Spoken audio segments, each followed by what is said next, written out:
Welcome to this week's edition of Hematology and Blood Cancer Updates, covering the latest breakthroughs, brought to you by LucidQuest. AbbVie and Immunogenetics Incorporated have entered a $1.9 billion collaboration to advance ISB 2001, a trispecific antibody targeting CD38, BCMA, and CD3 for relapsed or refractory multiple myeloma. In Phase 1 trials, the agent demonstrated a 79% overall response rate. The deal includes $700 million upfront, with an additional $1,225 million in milestone payments and future royalties. IASO Bio's CAR-T therapy, Fucaso, has received Orphan drug designation in South Korea for relapsed or refractory multiple myeloma following at least 3 prior treatments. This designation, which follows similar approvals in Saudi Arabia, may facilitate faster access via South Korea's import policy framework. Teclistamab continues to demonstrate strong results in real-world settings for high-risk multiple myeloma patients. New findings show a 53% disease reduction in late-line patients, 89% of whom would have been excluded from the Majestic-1 trial. Even patients previously treated with BCMA-targeted therapies showed meaningful clinical benefit. The FDA has accepted Taiho Oncology's new drug application for a combination of Inqovi and venetoclax as an all-oral frontline therapy for acute myeloid leukemia. Among elderly patients ineligible for intensive chemotherapy, the combination achieved a 46.5% complete remission rate. A decision is expected by February 25, 2026.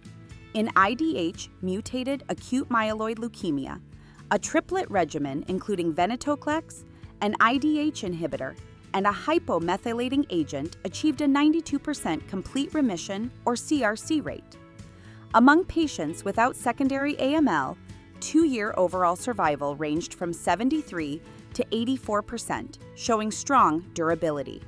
Lisafticlax has become the first BCL2 inhibitor approved in China for chronic lymphocytic leukemia and small lymphocytic lymphoma. Indicated for patients who progressed after BTK inhibitors, the Phase 2 trial met objective response rate endpoints without any reported tumor lysis syndrome.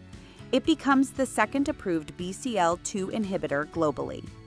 Nurix Therapeutics' bexobrutideg, a BTK degrader, has been granted Orphan drug designation by the European Medicines Agency for Waldenström's macroglobulinemia. This designation provides up to 10 years of market exclusivity in the EU. Bexobrutideg works by degrading the BTK protein and is currently being studied in relapsed or refractory disease.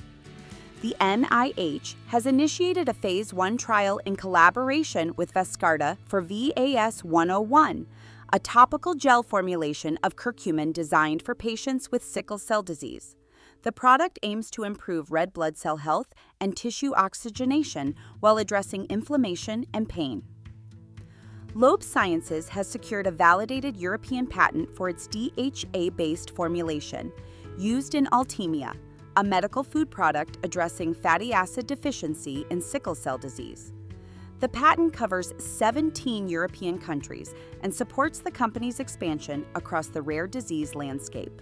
A public health crisis is unfolding in Maharashtra, India, where a shortage of clotting factor injections has led to the deaths of 30 individuals with hemophilia.